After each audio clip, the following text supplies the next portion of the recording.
Искам да изкажа благодарност от името на общинската структура на Реформаторския блок, на медиите, за това, че се отзовахте на нашата пресконференция. Чрез вас искаме да отправим своите послания до свищовската общественост, жителите на град Свищов и 15-те населени места на нашата община. И ви благодарим, че имаме възможността да се обърнем към тях.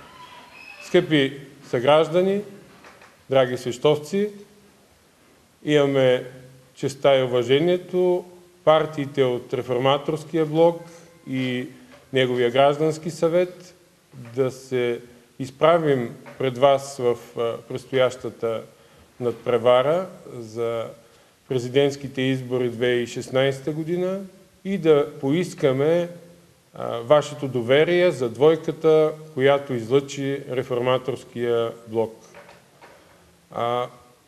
Като организационен секретар на блока и председател на Общинската организация на Съюза на демократичните сили, аз мисля, че нашия град и жителите на населените места са едни изключително свободомислящи хора. Това е една традиция, която Свищов пренася в вековете. Този свободомислящ дух и тази европейска ориентация на нашия град ни задължава много пред предците и мисля, че ще намери своите последователи и в наши дни за подкрепа на тази двойка. А сега, уважаеми дами и господа, ми позволете да предоставям думата за кратки послания на всеки от лидерите на партиите от Реформаторския блок. Тук до мен е Николай Константинов, председателя на Български земеделски народен съюз. Господин Константинов, моля ви. Благодаря. И най-възрастен съм, и най-възрастната или най-старата политическа партия в Реформаторския блок е Българския земеделски народен съюз. 118 година ние сме на тази земя, земеделците. Какво е моето кратко послание? Няма друга двойка от всички кандидати президент и кандидат-президент, освен нашата на Реформаторския блок, която изцяло гледа към Европа.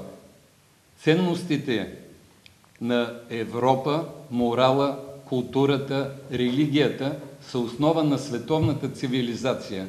Вземете Северна и Южна Америка, вземете Австралия. Всичко е дошло от Европа, Западна Европа. Ако оставиме Азия и Африка, и там нашето европейско влияние е било толкова силно, че трябва да се стремим и ние всички да бъдем там. Аз задавам въпрос, защо тези емигранти от 4-5 години, никой не бяга на изток, никой не отива дори в сродни по религия държави, а всички искат и от Африка, и от Азия да идват в Западна Европа. Какво по-голямо признание, че европейците са тези, които дават тази основа на световната цивилизация. И длъжни сме и трябва да знаем, че именно Земеделския съюз със своя водач в миналото Геме Димитров още 1950 година е член на изпълнителния комитет на Съвета на Европа и той оставя послание да има определен брой места за българите, които един ден ще влезат в Европа, а именно Европейския съюз. Първи Чърчил, Уинстън Чърчил, премиер на Англия, 1943 година говори за Съвета на Европа. От 1949-50 има учреден Международен комитет за общоевропейско развитие или още и Съвета на Европа, в който Геме Димитров дава тези послания. И искам да ви кажа, тъй като НАТО е този съюз, който дава увереност на всички тези страни, да знаете, че може би повечето и знаят, че първата рота е от българи земеделци и емигранти след 50-те години в Германия. Рота на НАТО. Така че нашата двойка изцяло е проевропейска. Достатъчно ще чуете после достатъчно за двамата кандидати. Благодаря. Тук на тази пресконференция присъства и председателя на ДСБ Марин Маринов. Позволете ми, поради временно неразположение здравословно, да предоставя думата на доктор Христо Попов, който като номинация на Демократи за силна България в листата на коалиция за Свищов да направи послание. Благодаря ви. Радвам се, че сме се събрали тук в по-широко традиционния формат на реформаторския блок и коалиция за Свищов, които показва, че противоречията могат да се преодоляват в името на една по-голяма и по-важна цел, като са в момента президентските избори и излъчената кандидат-президентска двойка от реформаторския блок. Всички знаете в момента в каква ситуация е блока, отношенията с ДСБ, отношението на ДСБ към правителството. Въпреки това ние сме на една маса, защото считаме, че общата опасност пред страната ни да бъде подменена политическата ориентация на страната, за която ние всички толкова много сме миляли преди десетилетия още, е твърде реална. Виждаме колко окончиви послания повечето от кандидат-президентските двойки дават, за съжаление на основните партии. Затова днес сме се събрали тук да изкажем категоричната си подкрепа на първо място за кандидат-президентската двойка на господин Трайчо Трайков и на генерал Съветът, като считаме, че голяма част от хората в община Свищов ще ги припознаят като тяхната кандидат-президентска двойка. Освен това даваме един сигнал, че тук като коалиция на местно ниво, реформаторски блок, коалиция за Свищов, имаме потенциал да работим и да разговаряме с най-широк кръг хора, какъвто е бил и първоначалният замисъл на тая коалиция. Тя може да съдържа много партии, но по същество тя е една гражданска широка коалиция. И за това посланието основното е демократично мислещите хора, хората, които винаги са подкрепили този тип ориентация на страната, са добре дошли тук, добре дошли са да гласуват по начина, по който ни се предлага, за да може страната ни да бъде такава, каквато искаме да бъде за нас, да бъде и за децата ни и за години за напред. Независимо от проблемите, пред които е изправена в момента Западна Европа и целият западен свят, които всички сте наясно с тях. Това е което сега искам да кажа, после на въпроса, ако има някакъв. Уважаеми дами и господа, прави впечатление, че на една маса сме всичките 5, а и от скоро време една млада партия подписала споразумението блока. За блока стоим пред вас. Ние, за съжаление, не успяхме да постигнем разбиране за общо участие на блока в местните избори, преминали през 2015 година, но факта, че сме тук сега пред вас и че желаем да подкрепите справедливата кауза избора на кандидатската двойка на блока Трайчо Трайков, генерал Съби Събев, мисля, че е много показателен. Позволете ми да предоставя възможността и за своето послание на председателя на Движение България на гражданите за община Свищов, адвокат Калин Костов. Уважаеми съграждани, скъпи приятели, аз ще бъда съвсем кратък. Ние сме имали своите различия в миналото, със сигурност ги имаме и в момента, вероятно ще ги имаме и в бъдеще. Фактът обаче, че можем хора, които са тръгнали от различни позиции, да се обединим около една кауза, би трябвало да е показателен за вас.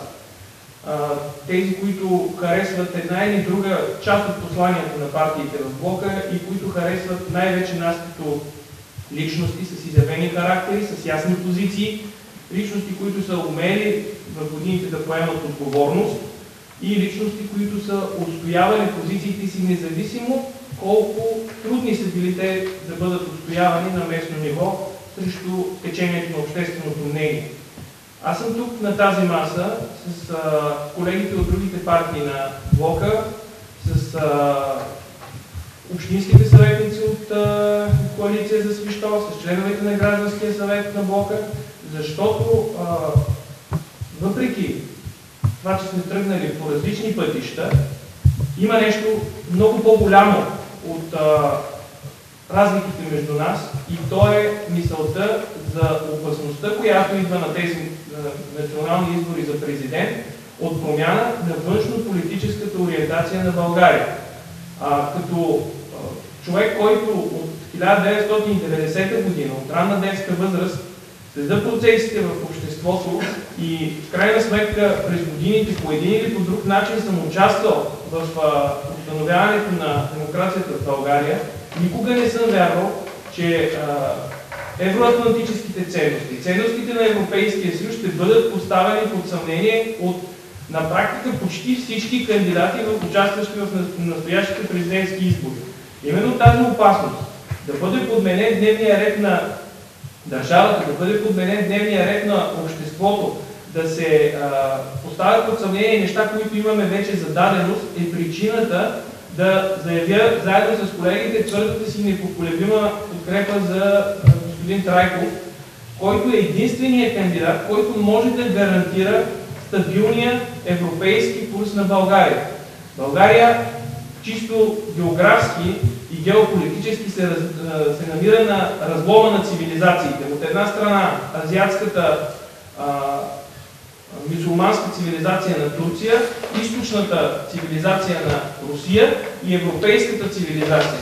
Ние сме учили да сме тук, но ние сме направили вече своя избор, каква идентичност, какви принципи, какви правила, на кое общество искаме да приличаме. И всеки опит това нещо да бъде променено, трябва да срещне вашия решителен отпор. Именно с гласуване за господин Трайков ние можем да предотвратим тази съвсем реална опасност. Втората причина, поради която свищовлии трябва да дадат гласа си за Трайчо, е обстоятелството, че той беше един от малцината през годините, които се опита и на практика успя с цената на собствената си кариера и собственото си лично добруване да спре черната каса Белене. Уважаеми съграждани, АЕЦ Белене не е икономически проект и никога не е бил.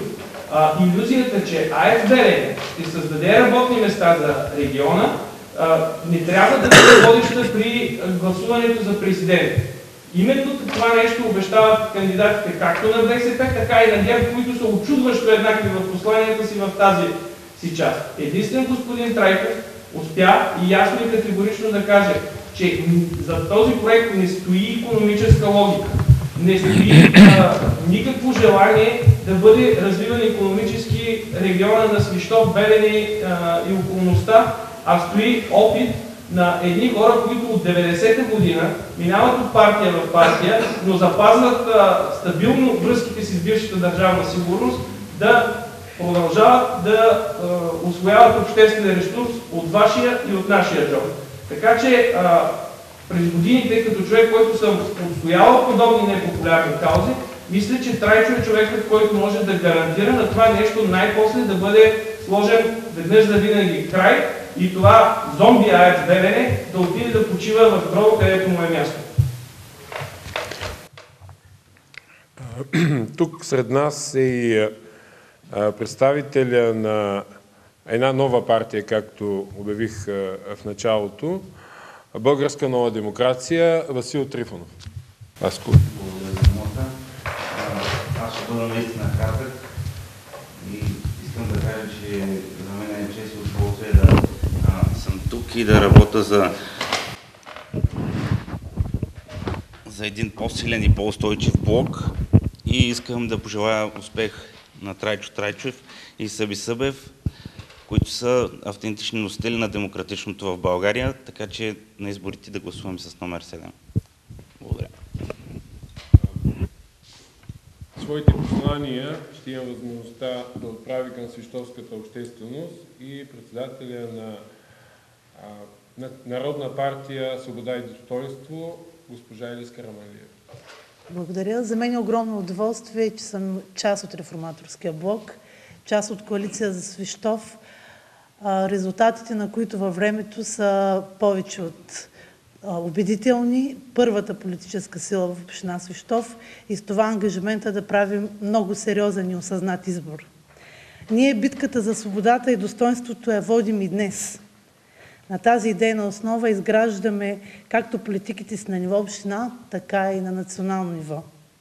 Затова призоваваме всички свободомислещи наши съграждани да гласуват в предстоящите избори с ясното съзнание, че силата е в това да бъдеш достоен. Нашия избор е господин Трайчо Трайков и генерал Съби Събев. Благодаря ви.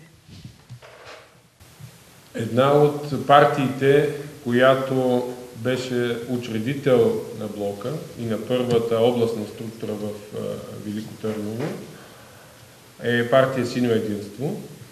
Аз се радвам, че тук сред нас е и госпожа Светлана Георгиева, която е и председател на Общински съвет Свищов в предния мандат 2011-2015. Ще помоля госпожа Георгиева и тя да направи кратко послание. Скъпи съграждани, във времето ние сме устоявали само демократичните принципи и цели на развитие на нашата родина. На всички избори се явяваме пред вас открити лица и сме показали, че обединението и съвместната ни енергия, която оказваме към всички наши почитатели и съмишленици, трябва да се обедини и този път. Искам да помоля всички, които вярват в демократичното бъдеще на нашата родина, в европейското му развитие, да подкрепят отново тази кандидатска двойка, която излъчват десните, дясно мислещите в страната ни, единствените, които гарантират европейското и развитие, а това са Трайчо Трайков и Съби Събев. Ние не се съмняваме, че всички, подкрепяйки тази точно двойка на Реформаторския блок, бихме помогнали те да бъдат участници в балотажа, който е категорично според всички социологически агенции. Не се подвеждайте по факта, че търпи промени изборния кодекс или ще има някакви нови правила. Изразете собственото си мнение, това, което ви е на сърце и това, което искате да промените за своето бъдеще, за бъдещето на децата си, за бъдещето на нашия град най-вече, защото ние сме тук от много години и искам да останем завинаги. Свищов трябва да покаже, че е бил винаги пътеводна светлина за развитието на родината ни. Нека да дадем истинския си глас за истинската кандидатска двойка и да гласуваме с номер 7. А оттам нататък бъдещето ще покаже дали сме били прави. Посланията, които се отправят в националните медии от различните политически сили, са от много категорични в една посока до странни като начин на изказ на собствените си цели и идеи. Аз обаче забелязвам в много от тях липсата на идеи. Затова нека да защитим това, за което сме мечтали винаги. Трайчо Трайков и Съби Събев. И на финала, преди да направим и съобщение, и преди да дадем възможността и вие да зададете своите въпроси, уважаеми медии, ми се ще да предоставя думата и на един човек, който по-настоящем е член на областното ръководство на Реформаторски блок, но за вас и за нас Свищовлие е по-популярен като кмета на община Свищов от 1999 до 2015 година, господин Станислав Благов. Благодаря ви. На мен ми се иска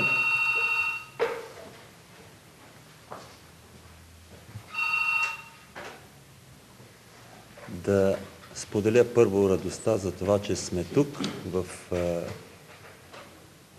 една сграда, светиня на просвещението, първо българско народно читалище Еленка и Кирил Дея Аврамови. После да споделя голямото си задоволство за това, че реформаторският блок в Свищов се явява на тези избори за президент на Република България в своята пълнота тук, в Свищов, с всички политически партии и представители на гражданското общество. Струва ми се, че ние трябва да игнорираме всякакви противоречия, които са били във времето, и да се обединим в името на основната цел, която стои пред нас и която ние трябва да постигнем в Свищов. А тази цел е да дадем голям вод за избора на кандидат-президентската двойка в лицето на Трайчо Трайков и генерал Събев. Иска ми се да споделя нещо друго. Да се върнем назад във времето, когато сериозни екологически проблеми в нашия регион, в региона на Русе, се явиха като начало на демократичните процеси, които се развиха в страната като цяло. И точно тук, свищовлии, имаме своя ангажимент и своя дълг да продължим този път, който струва ми се, че е правилен. Пътят към демокрацията, пътят към свободата, пътят към евроатлантическата ориентация. Точно за това ми се иска да призова всички наши съграждани да бъдат активни на предстоящите избори и да гласуват с бюлетина номер 7 за кандидатите господин Трайчо Трайков и генерал Събев. Сигурен съм, че тези избори, които предстоят за президент на Република България, ще имат своя резонанс и в обществеността в град Свищов. Убеден съм, че всичко търпи развитие. И тези избори изобщо не са толкова за подценяване, както централните медии понякога се опитват да ги представят. Тези избори са изключително важни. Те имат своето значение за всеки един от нас, гражданите на Свищов и на България персонално. Няма избори в света, които да са с гарантиран такъв мажоритарен вод, каквито са изборите за местни органи на самоуправление и в случая каквито са изборите и за президент. Ние в България имаме този шанс мажоритарно да изберем президента, бъдещият президент на България. Затова не трябва да бъде пропиляван този шанс, да обединим усилията си в Свищов и да дадем вод такъв, какъвто винаги сме давали в годините от демокрацията насам. Пожелавам успех на кандидатската двойка за президент и вице-президент на Република България и изразявам увереността и убедеността, че Свищов отново ще бъде един от водещите, за да даде своя глас за демокрацията, за да даде своя глас за свободата. И както предварително анонсирах, мисля, ще да ползвам това, че присъствате всички медии и да отправим покана към свищовската общественост, на жителите на град Свищов и на населените места, които ще имат възможността да гледат вашите репортажи, да четат вашите печатни издания. На среща разговор с кандидатите на реформаторския блок Трайчо Трайков Съби Събев, която ще се проведе на 2 ноември, сряда се пада. Вероятният час за сега, потвърден от натоварения график на Централния предизборен щаб, е 18:30, но в случай, че има някаква корекция, ще ви уведомим своевременно. Така че заповядайте на 2 ноември в сградата на първото българско народно читалище Еленка и Кирил Де Аврамови в 18:30 на среща, разговор с нашите кандидати. Благодаря ви. Сега имате възможности да задавате въпроси, да има нещо, ако ви вълнува или на което можем да отговорим. Тук сме на ваше разположение. Може би не съм права, но с действията си до сега поне на мен дадохте повод да смятам, че недостатъчно работите за успеха на кандидатите на републиканския блок. Вярно, че особено кандидатът за президент е популярна личност, уважаван човек, авторитет, доказала компетентност, но въпреки всичко мисля, че малко правите, за да достигнете до хората и да ги мотивирате да гласуват и да гласуват с номер 7. Права ли съм или не? В този случай ни подтиквате към самооценка. Значи, когато водим разширените заседания и сега в хода на кампанията, ние сме изключително самокритични. Винаги имаме, подобно на вашите очаквания, по-големи и смятам, че в хода на кампанията ще проявим истинския си потенциал. Може да кажа. Значи, реформаторския блок ние никога не имаме начина на избори, за разлика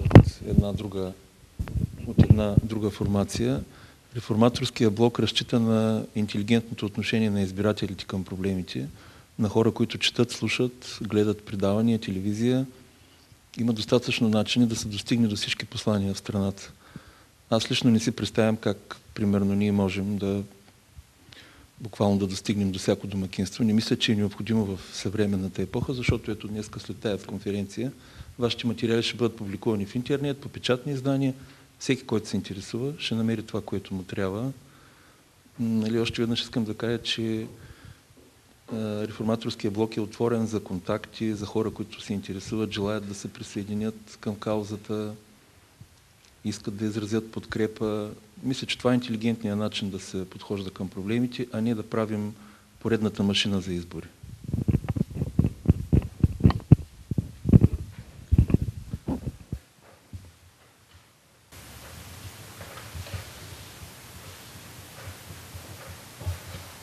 Нещо повече за тази среща ще имаме ли възможност да зададем въпроси? Разбирам, че ще е среща разговор. Нали? Така, какъв е предвиденият формат? Да. Предвидили сме, даже ще запазили като изненада и някаква възможност реформаторския блок да направи своя художествен, музикален поздрав към свещовската общественост, но не това е акцента, знаете ли, винаги никога не сме афиширали концерта като форма за събиране.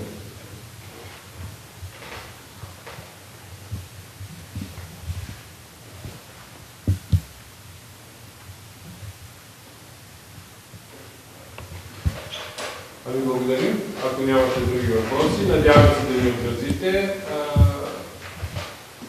Кой ще каже на... Калин, когато говори за темата Белене, значи медиите в общината ще присъстват на подобно събиране на всички останали информации, които подкрепят другите кандидати президентски двойки. Моля ви, задавайте ми въпрос какво е отношението към проекта Белене. Нека другите кандидати президентски двойки ясно да изразят за или против са. Ако са за, как точно смятате, че това нещо може да се реализира, на каква цена? Икономическа, екологична, политическа, демографска позиция. Поставяйте този въпрос и ще чухте какво е отношението на формацията, която е пред вас, и да другите да бъдат приказани и да го кажат. И далаверите, които вчера ги обявиха с Белене, милионите, а пък Трайчо Трайков, ето, излезе ангел от политическата мъгла. Това не е нашия фиши, но пък го се писва. Но е точно. Излезе ангел от политическата мъгла е първия фиш, а втория ние никога не се караме. Имаме различие, но не се караме.